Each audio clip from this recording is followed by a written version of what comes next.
Death or alive লেখিকা প্রিয়াঙ্কা হাওলাদার পর্ব ৪১। এক গভীর সন্ধ্যা ওয়াসফান বারান্দায় দাঁড়িয়ে আকাশের দিকে তাকিয়ে বাতাসে হালকা শীতলতা আর আকাশের গভীর নীলচে ছায়ার মধ্যে যেন সময় থমকে আছে। ১ মাস কেটে গেছে, একটি দীর্ঘ মাস, যখন সে ভেবেছিল অর্ষার জ্ঞান কিছু মুহূর্তের মধ্যে ফিরে আসবে। কিন্তু আজ ১ মাস পরেও তার চোখ বন্ধই রইল। নিঃশব্দতা ঘর জুড়ে ছেয়ে আছে। সব রকম চিকিৎসক, বৈদ্য সকলেই পরীক্ষা করে গেছেন। প্রত্যেকের মুখে একটাই বার্তা, অর্ষার ইন্টারনাল ইনজুরি গভীর। তার শরীর ও মানসিকভাবে দুটোই অতিরিক্ত চাপের শিকার। এই কারণেই তার জ্ঞান ফিরছে না। তবুও প্রত্যেকে বলছে যে কোনো মুহূর্তেই সে চোখ খুলতে পারে। ওয়াসফা নিজের দিকে তাকিয়ে নিজেকে দোষারোপের এক অদ্ভুত অগ্নিতে পুড়ে যাচ্ছিল। রাতের পর রাত জেগে সে অর্ষার পাশে বসেছিল, হাত ধরে শূন্যে তাকিয়ে আছে। কতবার আহাজারি করেছিল, কতবার কণ্ঠ নামিয়ে ডাক দিয়েছিল, লিটিল মনস্টার ওঠো, বলো। কিন্তু অর্ষার নিঃশ্বাস ছাড়া কিছুই ফিরে আসেনি। এই নিস্তব্ধতার মধ্যে ওয়াসফানের মন যেন তার অনুশোচনার সঙ্গে জড়িয়ে আছে। প্রতিটি মুহূর্ত, প্রতিটি নিঃশ্বাস যেন একটি চুম্বক হয়ে তাকে টানছে। প্রিয় মানুষটির জন্য, তার প্রিয় লিটিল মনস্টারের জন্য, যে এতদিনের স্থিরতা ভেঙে দিয়ে তাকে পরীক্ষা করে যাচ্ছে। ওয়াসফান দাঁড়িয়ে আকাশের দিকে তাকিয়ে এগুলো ভাবছে। প্রতিটি চিন্তা যেন তার হৃদয়ে আগুনের মতো ছড়িয়ে পড়ছে। মনে হচ্ছিল তার লিটল মনস্টার তাকে শাস্তি দিচ্ছে। সেই দিন যখন সে নিজের রাগ নিয়ন্ত্রণ করতে পারেনি, তখনকার অসাবধানতার দাম কি আজও পড়ছে। ১ মাস ধরে এই নিস্তব্ধ শাস্তি চলছে। এই ছোট্ট মনস্টারটা এত জেদি কেন? শুরু থেকেই, প্রথম দিন থেকেই সে সাহস দেখিয়ে আসছে। সে জিনের বাদশা, এই পৃথিবীতে কারো তার মুখের ওপর কথা বলার সাহস পর্যন্ত নেই। কিন্তু এই ছোট্ট মনস্টার তার সামনে দাঁড়িয়ে অবহেলা করে, কখনো চড় মারে, কখনো জেদ দেখায়। ওয়াসফান বুঝতে পারছে এই ছোট্ট মনস্টার তার দুর্বলতা টের পেয়েছে, আর তাই তার সঙ্গে খেলে যাচ্ছে। এই ছোট্ট মাস্টার যদি অন্য কেউ হতো, হয়তো এতদিনে সে কবরের নিচে চলে যেত। কিন্তু সব কথা ভাঙতে পারছে না। বুকে যেন একটা গভীর যন্ত্রণা জ্বলে অদ্ভুত ভারাক্রান্ত। সে ভাবছে কখন তার লিটল মনস্টার চোখ খুলবে, কখন তাকে ডাকবে কায়েস্তা সাহেব বলে। প্রতিটি মুহূর্তে যেন দীর্ঘ নীরবতা, প্রতিটি নিঃশ্বাসে অশ্রু মিশে আছে।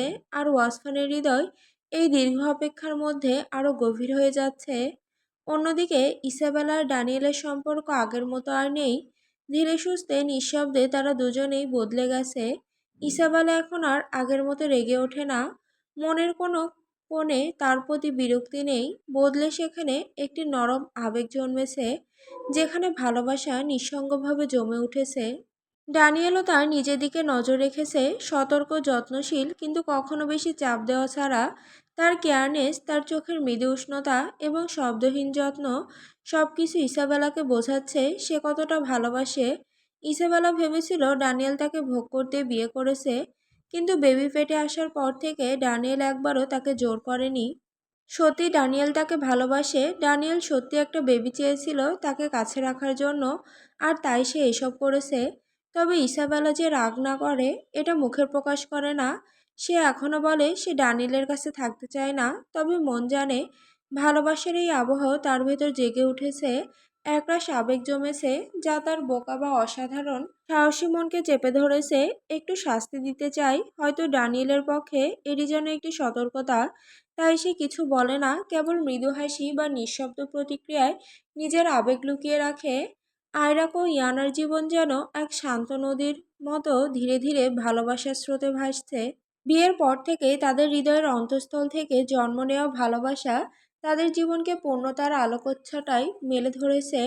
প্রতিটি নিঃশ্বাসে, প্রতিটি চুম্বনে তারা খুঁজে পায় এক অপরিসীম স্বস্তি, এক গভীর মিলন যা শুধু তাদেরই। সময়ের ধকলের বাইরে, পৃথিবীর হাওয়া থেকে দূরে, ভালোবাসা তাদের জীবনকে এমন এক অমর ছায়ায় মুড়ে রেখেছে যা কখনো ক্ষয় পায় না। তারা এখন হানিমুনে অন্য দেশে ঘুরছে, পারস্য রাজ্য থেকে অনেক দূরে। তবে এত কিছুর মাঝেও যেন ইয়ানাক মন খারাপ না করে। সে বিয়ের পর গিয়েছিল তার মা বাবার কাছে, তবে তার মা বাবা তাদের মানবে না বলে ফিরিয়ে দিয়েছে। আর তাই তার মন ভালো করার জন্য আয়রাক তাকে ঘুরতে নিয়ে এসেছে। প্রতি মুহূর্তে তাকে খুশি রাখার চেষ্টা করে। ওয়াসফান বারান্দায় দাঁড়িয়েছিল, হাতে কিছু জরুরি কাগজপত্র আর সামগ্রী নিয়ে মনোযোগ দিচ্ছিল, যেন নিজেকে ব্যস্ত রাখছে। হঠাৎই ভেতর থেকে এক অদ্ভুত শব্দ ভেসে এলো। কিছু একটা মাটিতে পড়ে গেছে। তার বুক হঠাৎ ধক করে উঠল। এই কক্ষে তার অনুমতি ছাড়া কারো প্রবেশের সাহস নেই। শুধু একজনই পারে, তার লিটল মনস্টার। হৃদস্পন্দন বেড়ে গেল। মনে হলো বুকে জমে থাকা আশার স্ফুলিঙ্গ হঠাৎ আগুন হয়ে জ্বলে উঠল। জ্ঞান ফিরে এসেছে। মনে মনে চিৎকার করে উঠল সে। এক মুহূর্ত দেরি না করে হাতে থাকা জিনিসগুলো ফেলে ছুটে গেল কক্ষে।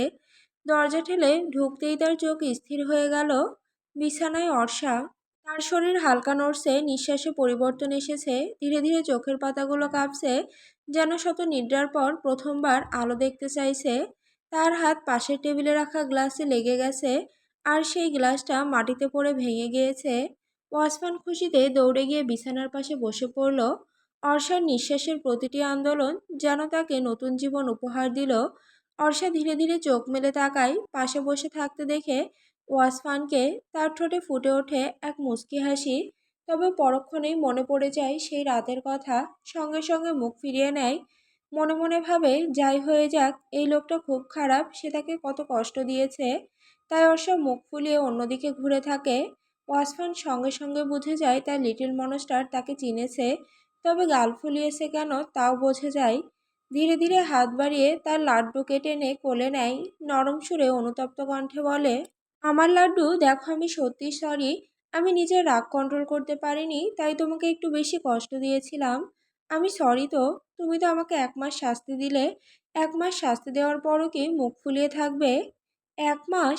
অর্ষার চোখ বড় হয়ে ওঠে। বিস্ময়ে বলে, আমি 1 মাস অজ্ঞান ছিলাম?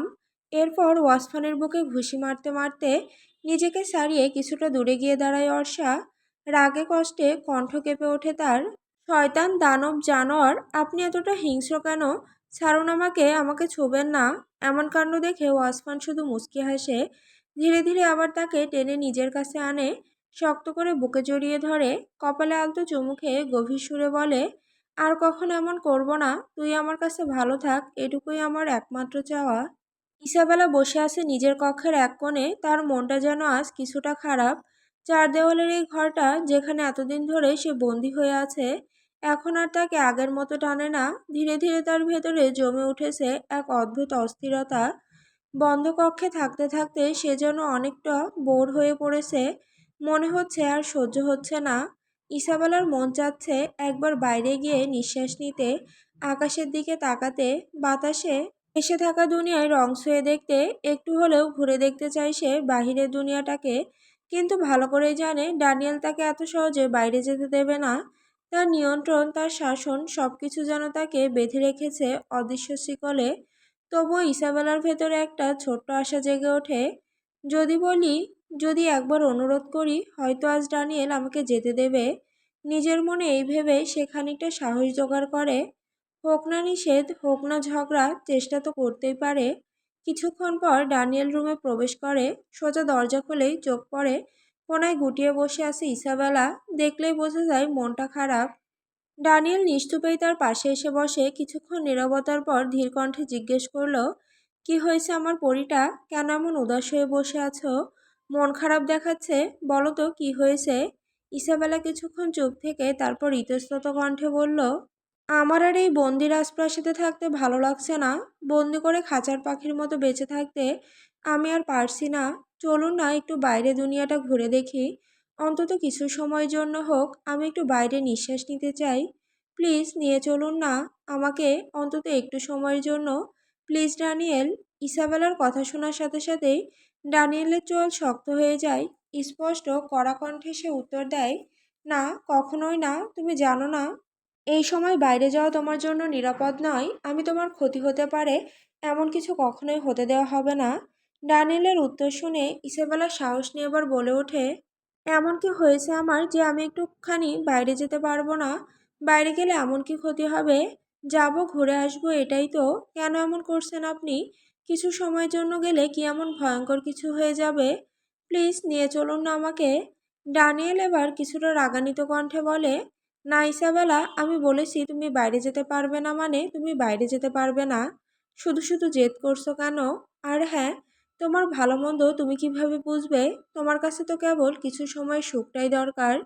কিন্তু এর আড়ালে কত বড় ক্ষতি লুকিয়ে থাকতে পারে, কত কষ্ট আসতে পারে, তা তোমার কল্পনার বাইরে।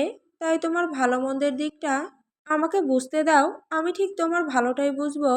ড্যানিয়েলের উত্তর শুনে ইসাবেলা কিছুক্ষণ নিশ্চুপ থাকে, একটু সাহস জোগায় তার কণ্ঠে স্ফুরত আসে।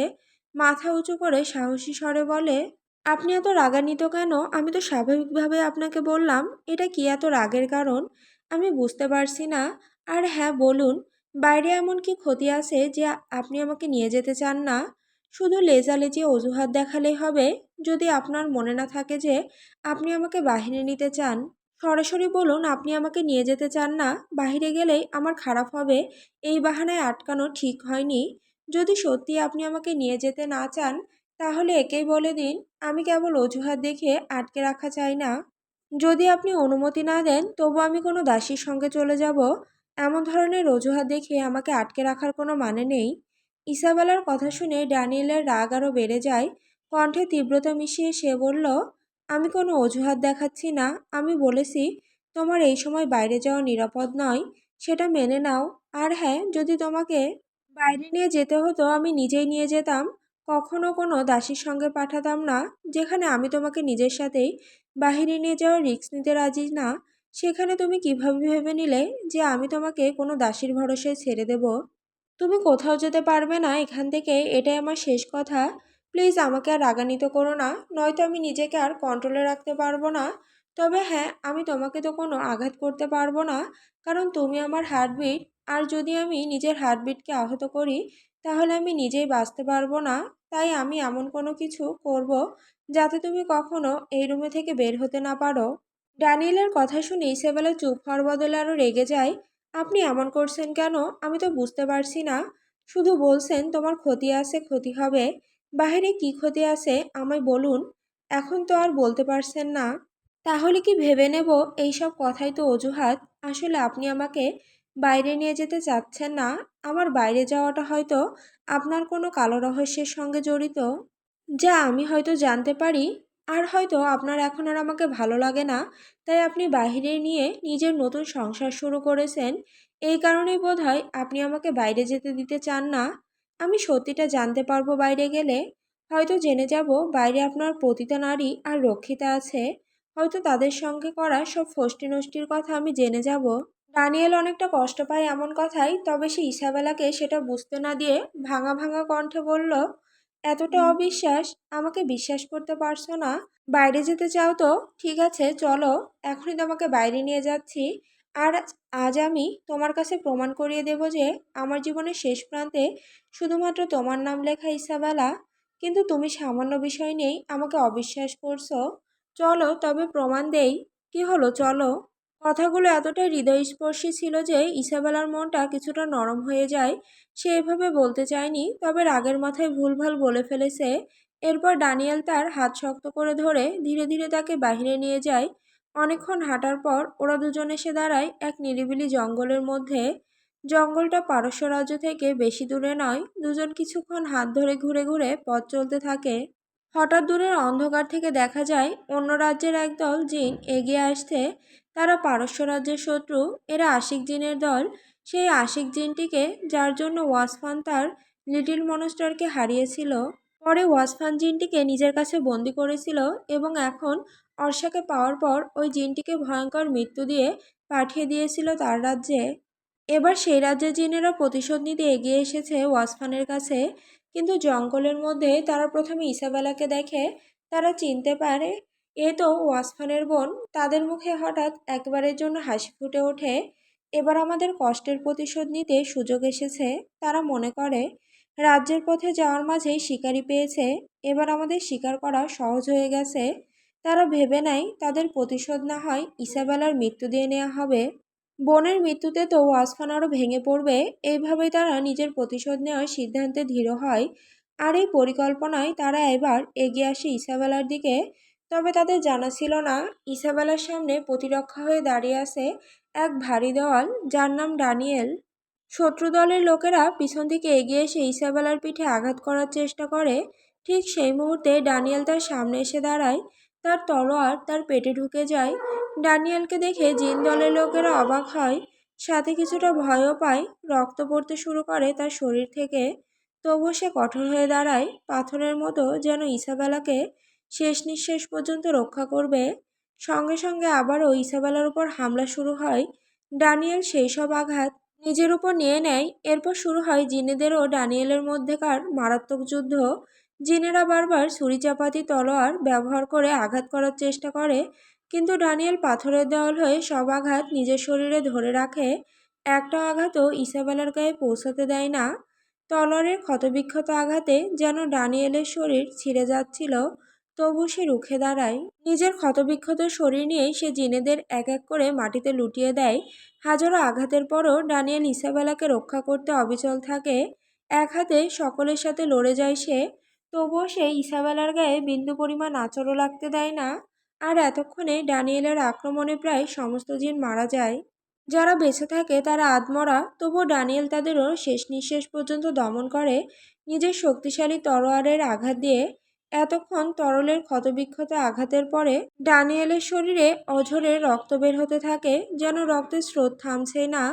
তার শরীর আর টিকে থাকতে পারল না, মাটির বুকে লুটিয়ে পড়ল। এতক্ষণ যাবৎ ইসাবেলা দাঁড়িয়ে সব দেখছিল, ড্যানিয়েলকে বাঁচানোর জন্য আর্তনাদ করছিল।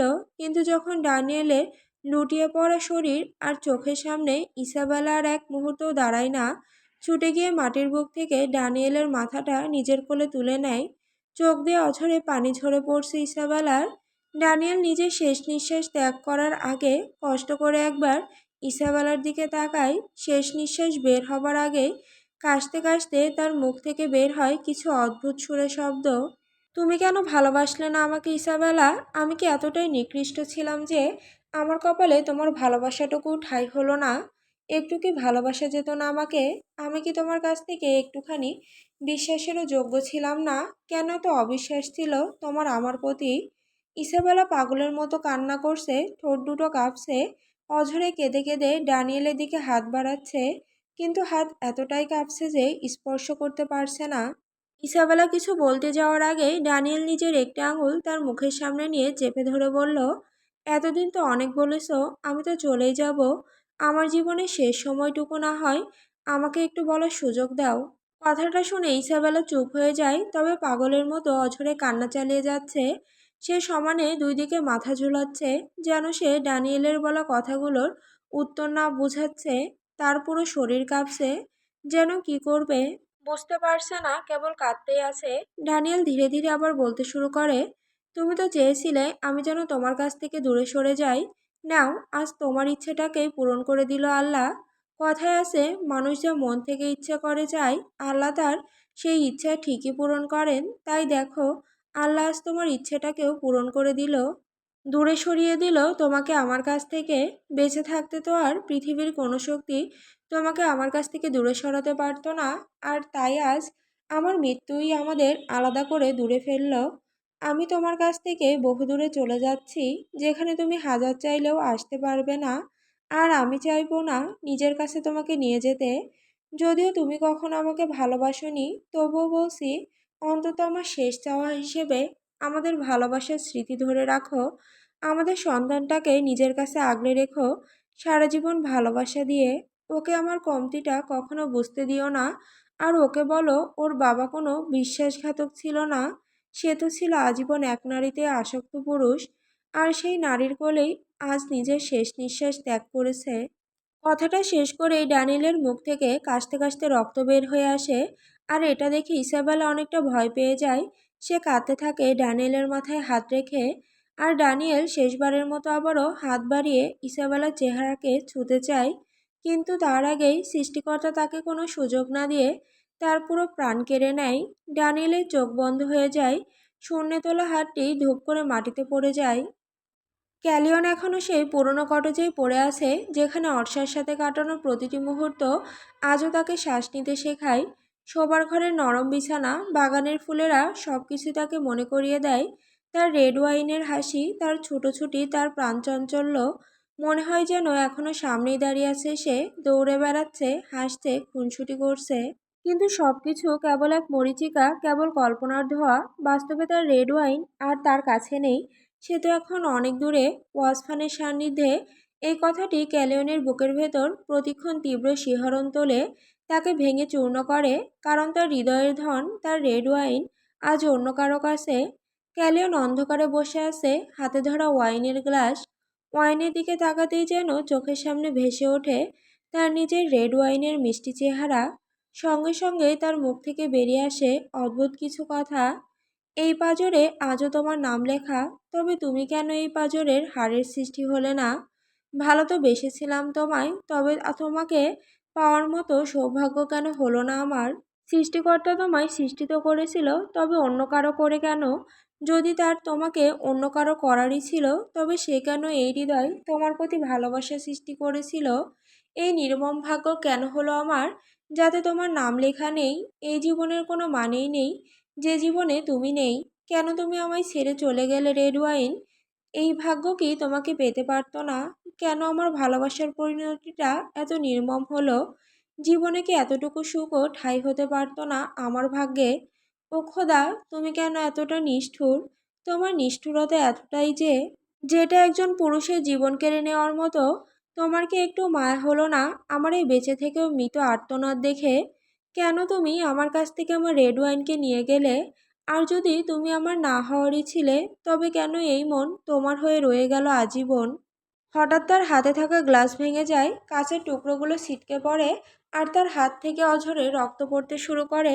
সে রক্তের দিকে তাকে আর্তনাদ ছুড়ে দেয়, কণ্ঠে কাঁপন। বিধাতা কেন এত নিষ্ঠুর হলো? বিধাতা কি পারতো না তোমাকে আমার নামে লিখতে?